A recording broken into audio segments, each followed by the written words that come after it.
Diferente. Ahora con Oscar Aza. Disfrútala en Z92. 9:03 y ya tenemos al doctor Carlos Sánchez Berzaín, director del Instituto Interamericano por la Democracia, ex ministro de Defensa de Bolivia. Doctor Sánchez Berzaín, bienvenido como siempre. Son muchas cosas que están ocurriendo de manera concurrente. El caso de Colombia, el caso de Maduro, con un periplo internacional, exhibiéndose como el gran mandatario.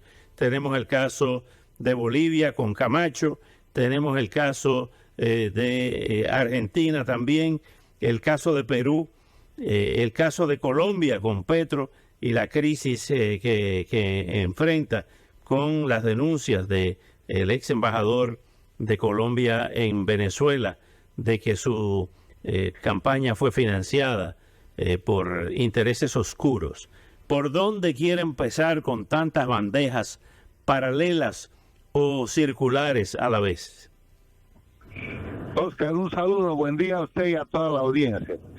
Todo esto que usted ha descrito es un solo caso, y todas estas son ramificaciones de ese caso que se llama socialismo del siglo XXI, castrochavismo o crimen organizado en las Américas. O sea, es esta organización criminal que ha tomado la política, que bajo el liderazgo de la dictadura de Cuba, 64 años en el poder, llega al gobierno en Bolivia y hace una dictadura, llega al gobierno con Petro en Colombia, con el dinero de la dictadura venezolana, que es dinero mal habido, del narco y del crimen. El dictador de Venezuela dando vueltas por el mundo para tratar de presentarse como un gobernante cuando en verdad es el jefe del cartel de los soles, acusado además de crímenes de lesa humanidad, la representación criminal más intensa de ese grupo. El Perú saliendo de la crisis hecha por otro de estos operadores del castrochavismo, Castillo, que ya está preso, con una crisis intensa en lo que es lo institucional. La Argentina en manos de Fernández Kirchner, que son los financiados también por el dinero del castrochavismo. Desde antiguo, ¿se acuerda usted del maletín de Antonini Wilson, que salió de Key Biscayne? Y es una sola bandeja, que se llama la bandeja del ataque a la democracia producida en el siglo XXI por la expansión de la dictadura cubana con el dinero que puso Hugo Chávez. Y ahora podemos ir caso por caso y me parece que el más interesante es el de Colombia, si le parece. Adelante. Bueno, Colombia estamos viendo simplemente una situación en la que se confirma todo lo que el mundo sospechaba, ¿no? Las tantas candidaturas de Petro tantas veces cuestan mucho dinero, se parecen mucho a las tantas candidaturas de López Obrador en México. Y ese mucho dinero tiene que venir de algún lado y solo viene de uno.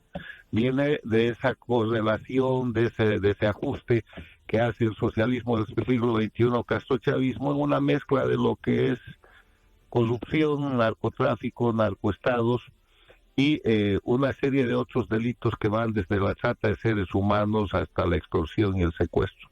Hacen caja a nivel regional después de haber agotado los recursos iniciales que fueron la riqueza de Venezuela entregada por Chávez y la ponen en campañas electorales en países con democracia como México con López Obrador, Colombia con Petro, Perú con Castillo, Chile con Boric, la Argentina con Fernández Kirchner, Brasil con Lula, y producen gobiernos de su control en países con democracia. Gobiernos que rápidamente, presidentes que rápidamente al llegar al poder se convierten en paradictatoriales, que quiere decir al servicio de las dictaduras. Entonces, lo que pasa con Petro, pues que Petro apenas llega al poder en Colombia, agarra a uno de sus principales operadores y lo pone de embajador en Venezuela para pagar la factura con Venezuela, y vuelca toda su política a apoyar a la dictadura de Cuba y a reabrir relaciones y tratar de convertir en legítima la dictadura de Venezuela. Abre relaciones, pone a su operador de confianza, y como son crimen organizado, los datos del crimen no tardan en salir. y salen de la peor manera, que son estas grabaciones que han aparecido en Colombia, donde el embajador de Petro le está diciendo a la secretaria privada de Petro, señora Torres, que si se sabe todo lo que ellos han hecho, van a ir todos a la cárcel, Petro incluido, y que se cuiden porque si eso sucede, él no va a caer solo. Benedetti es el que dice esto, que es lo que siempre pasa en el crimen organizado. Y hoy día Colombia tiene un caso que pone a prueba su sistema democrático, porque aquí vamos a ver si las instituciones colombianas tienen la fortaleza que han demostrado las instituciones, por ejemplo, peruanas, o si dejan pasar esto, porque este es un caso en el cual están diciendo el crimen organizado intervino en las elecciones de Colombia, financió la campaña de quien aparece hoy día como presidente, y esos, además de ser delitos electorales que causan la nulidad de la elección, son hechos criminales por los cuales toda esta gente, incluido Petro, debería ir a la cárcel. Entonces la crisis es muy profunda y vamos a ver cómo se mueve la democracia de Colombia. ¿Qué está pasando qué está pasando con Camacho en Bolivia y con Yanina Áñez? ¿Cómo sigue su situación? Bueno, son presos políticos, pero además de Camacho y Yanina Áñez, en Bolivia hay 280 y tantos presos políticos que son dirigentes cívicos en activo, estudiantes, militares, exmandos militares, gente que defiende la democracia o que de alguna manera representa un símbolo para imponer miedo a la población. Y lo que pasa con Camacho, que sigue siendo el gobernador del departamento más importante del país de Santa Cruz, es que le acaban de prorrogar la detención preventiva por 90 días más y hasta 5 meses preso. Eso es con claridad preso político. No hay ninguna razón para que el señor esté preso, y menos en La Paz. Porque él, si algún delito hubiera cometido, lo quieren juzgar, lo tienen que juzgar en Santa Cruz, que es el lugar donde él vive, donde supuestamente habría cometido los delitos y habría competencia ahí. Pero hicieron un operativo comando, lo secuestraron, lo llevaron a La Paz y está en el penal de alta seguridad, reservado para los narcotraficantes, donde debería estar la gente que hoy día detenta el poder en Bolivia. Y la señora Yanina Áñez sigue presa ya con sentenciada por lo único que no ha hecho, que es el denominado golpe de Estado en Bolivia del 2019, que es la narrativa falsificada que Evo Morales ha impuesto para lavarse. Todo el mundo ha visto a Evo Morales hacer fraude electoral. El fraude electoral está certificado por la OEA, por la Unión Europea y por el Departamento de Estado de Estados Unidos. El año pasado, un grupo de congresistas americanos, empujados por las noticias y la influencia del socialismo del siglo XXI, le pidieron al Departamento de Estado que revise los documentos y los informes que había hecho la OEA, y el Departamento de Estado ratificó diciendo que eso era un fraude colosal. Entonces, con esos documentos internacionales, la señora ha sido enjuiciada por un hecho que nunca ha sucedido, fraude, golpe de Estado, cuando en verdad fue fraude. Todo el mundo vio que Evo Morales escapó, que López Obrador le mandó un avión, nada de eso ha sucedido. Hoy día está condenada, y está condenada básicamente por el pecado mortal de haber sostenido el sistema dictatorial, nunca quiso regresar a la Constitución de la República y haber permitido el retorno del dictador. Tenía aparentemente un trato con ellos, pero así es como pagan sus tratos, y está en la cárcel como presa política de manera indefinida, cada vez con más acusaciones, cada vez con más juicios. Al sistema igualito de lo que sucede en Cuba, en Venezuela, en Nicaragua, lo que configura Bolivia como una dictadura. O sea, Bolivia, presos políticos, terrorismo de Estado, gran crisis económica, asalto a la propiedad privada, hay lo mismo que en Chile, lo mismo que en Argentina, avasallamientos a la propiedad privada, con el gobierno protegiendo a los avasalladores en vez de proteger a la gente que está afectada. En el caso de Brasil, ¿pudiera ir a la cárcel Jair Bolsonaro? Bueno, lo que se ve en el tema de Brasil es una gran operación, obviamente política, digital, con el poder del gobierno de Lula, de tratar de criminalizar a Bolsonaro. Le han hecho varias acusaciones, empezaron diciéndole que volvió de Estados Unidos y no declaró un dinero, después le abrieron proceso por unos regalos que había tenido cuando era presidente. Ahora están en el tema electoral, van a intentar todo lo posible para tratar de eliminar políticamente a Bolsonaro, y vamos a ver en eso una actuación de la justicia, tanto electoral como la justicia común brasilera.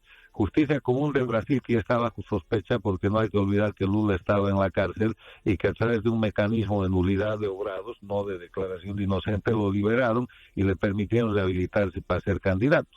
O sea, es esta manipulación en un país con democracia de la influencia en órganos del Poder Judicial o en jueces para tratar de inhabilitar al adversario. Veremos qué es la defensa de Bolsonaro, pero estamos viendo en el Brasil un momento de crisis de democracia donde las instituciones encargadas de garantizar el Estado de Derecho, el debido proceso legal, la separación e independencia de poderes, están siendo puestas a prueba. ¿Qué posibilidades tiene Rafael Correa de volver al poder en Ecuador? Está amenazando el gobierno de Guillermo Lasso.